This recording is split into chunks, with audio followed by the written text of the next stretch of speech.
नमस्कार विद्यार्थी मित्रांनो, आपलं स्वागत आहे DBN एक्झाम या यूट्यूब चॅनलमध्ये. आज आपण घेऊन आलेले मोस्ट इम्पॉर्टंट प्रश्न येणाऱ्या परीक्षेसाठी खूप महत्त्वपूर्ण आहे. चला मग आपण स्टार्ट करूया. प्रश्न क्रमांक पहिला आहे, दरवर्षी भारतीय वायुसेना दिन कोणत्या तारखेला साजरा केला जातो? तर या प्रश्नाचे उत्तर ऑप्शन क्रमांक 3, 8 ऑक्टोबर रोजी भारतीय वायुसेना दिन म्हणून साजरा केला जातो.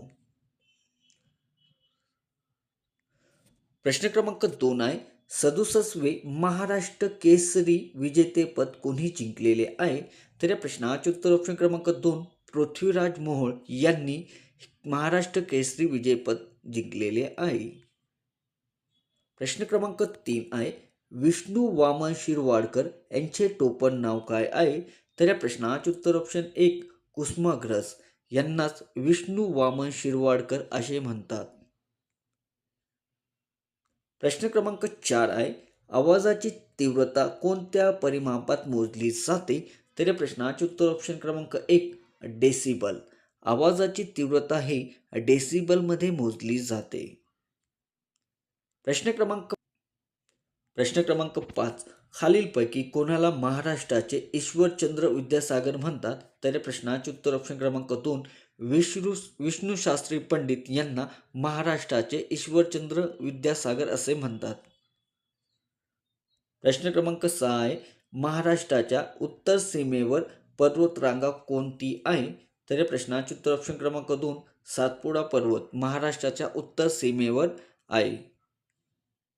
प्रश्न क्रमांक 7 आहे, तापी खोऱ्यात उपनद्या प्रामुख्याने कोणत्या दिशेने वाहतात? तापी खोऱ्यातले उपनद्या प्रामुख्याने कोणत्या दिशेने वाहतात? तर या प्रश्नाचे उत्तर ऑप्शन क्रमांक 3, उत्तर दक्षिण आणि दक्षिण उत्तर या प्रामुख्याने दिशेने वाहतात तापी खोऱ्याच्या उपनद्या. प्रश्न क्रमांक 8 आहे, अजिंठा टेकड्या कोणत्या नदीची उगम होतात? अजिंठा टेकड्यात कोणत्या नदीचा उगम होतो? तर पैनगंगा. पैनगंगा नदीचा उगम होतो अजिंठा टेकड्यामध्ये. प्रश्न क्रमांक 9 आहे, 1 जुलै 1998 रोजी कोणत्या जिल्ह्याचे विभाजन करण्यात आलेले आहे? तर धुळे. धुळे या या जिल्ह्याचे विभाजन करण्यात आलेले आहे 1 जुलै 1998 रोजी. प्रश्न क्रमांक 10, कोल्हापूर जिल्ह्यातील राधानगरी धरण कोणत्या नदीवर आहे? तर भोगावती या नदीवर कोल्हापूरमधील राधानगरी धरण आहे. प्रश्न क्रमांक 12 आहे, भारतामधील महत्त्वाचा धबधबा जोग हा कोणत्या नदीवर आहे? तर या प्रश्नाचे उत्तर आहे ऑप्शन क्रमांक 3, शरावती या नदीवर जोग हा धबधबा स्थित आहे. प्रश्न क्रमांक 12, बेरी हा रोग कोणत्या विटॅमिनच्या कमतरतेमुळे होतो? तर या प्रश्नाचे उत्तर ऑप्शन क्रमांक 2, विटॅमिन B1 या विटॅमिनच्या कमतरतेमुळे बेरी हा रोग होत असतो. प्रश्न क्रमांक 13, कशाच्या प्रभावाने पेलाग्राम हा रोग होत असतो? तर या प्रश्नाचे उत्तर ऑप्शन क्रमांक 1, नियासिन या अभावामुळे पेलाग्राम हा रोग होत असतो.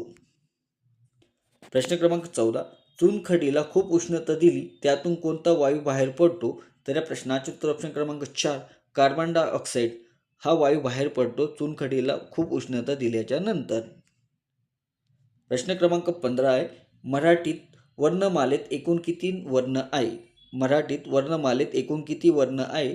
तर 52 वर्ण आहे. त्यामुळे या प्रश्नाचे उत्तर ऑप्शन क्रमांक 2 आहे. प्रश्न क्रमांक 15, पुढील वाक्यातील कर्ता ओळखा. दिनेशने पिकलेला आंबा खाल्ला. तर या प्रश्नाचे उत्तर ऑप्शन क्रमांक 2, दिनेश. कर्ता हा दिनेश आहे, त्यामुळे या प्रश्नाचे उत्तर ऑप्शन क्रमांक 2 आहे. प्रश्न क्रमांक 16, सत्यशोधक समाजाची स्थापना कोणी केली? सत्यशोधक समाजाची स्थापना कोणी केली? तर या प्रश्नाचे उत्तर ऑप्शन क्रमांक 2, महात्मा फुले यांनी सत्यशोधक समाजाची स्थापना केलेली आहे. प्रश्न क्रमांक 17 आहे, मुस्लिम लीगची स्थापना कधी झाली? मुस्लिम लीगची स्थापना कधी झाली? तर या प्रश्नाचे उत्तर ऑप्शन क्रमांक 1, 1906 मध्ये मुस्लिम लीगची स्थापना झालेली आहे. प्रश्न क्रमांक 18, सायमन कमिशन भारतात कधी आली?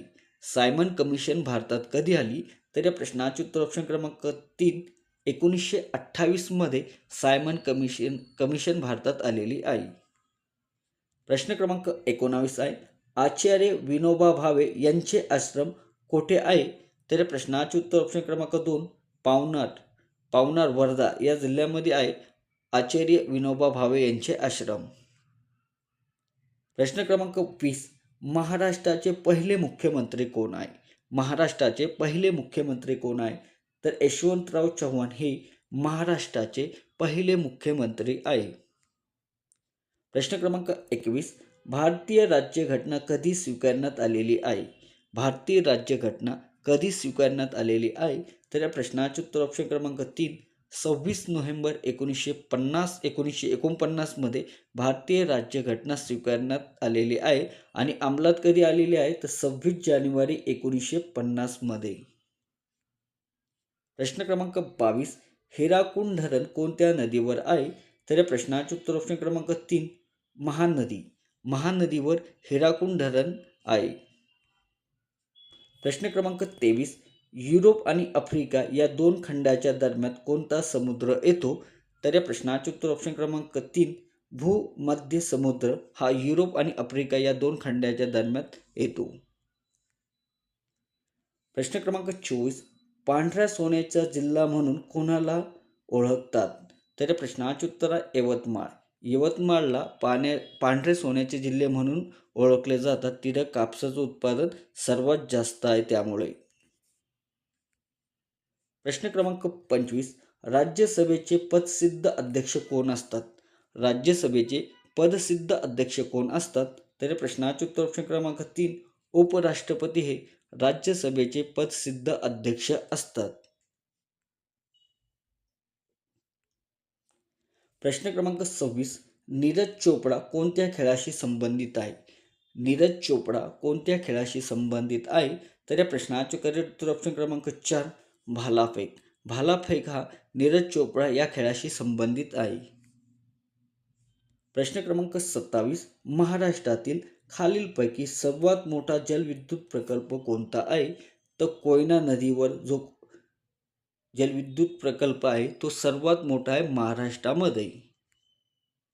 प्रश्न क्रमांक 28, महाराष्ट्रात सर्वात जास्त वन जीवन अभयारण्य कोणत्या विभागात आहे? तर विदर्भामध्ये सर्वात जास्त आहे वन जीवन अभयारण्य. प्रश्न क्रमांक 29 आहे, महाराष्ट्राच्या विधान परिषदेची सदस्य संख्या किती असते? तर 78 एवढी महाराष्ट्र विधान परिषदेची सदस्य संख्या असते. प्रश्न क्रमांक 30, भारतातील उच्च न्यायालयाची स्थापना कोणत्या कलमान्वये करण्यात आलेली आहे? तर प्रश्नाचे उत्तर ऑप्शन क्रमांक 1 भारतीय उच्च न्यायालय कायदा 1861. भारतातील उच्च न्यायालय स्थापना या 1861 कायद्यान्वये करण्यात आलेला आहे. 1861च्या भारतीय उच्च न्यायालय कायद्याअंतर्गत भारतात 3 न्यायालय ओपन करण्यात आलेले होते, कोलकाता, मुंबई आणि मद्रासमध्ये. मित्रांनो, तुम्हाला हा व्हिडिओ आवडत असेल तर नक्की लाईक करायला विसरू नका. आतापर्यंत चॅनलला जॉईन झाला नसेल तर सर्वात प्रथम चॅनलला जॉईन करा. असेच नवीन व्हिडिओ आपल्यापर्यंत पोहोचत राहील.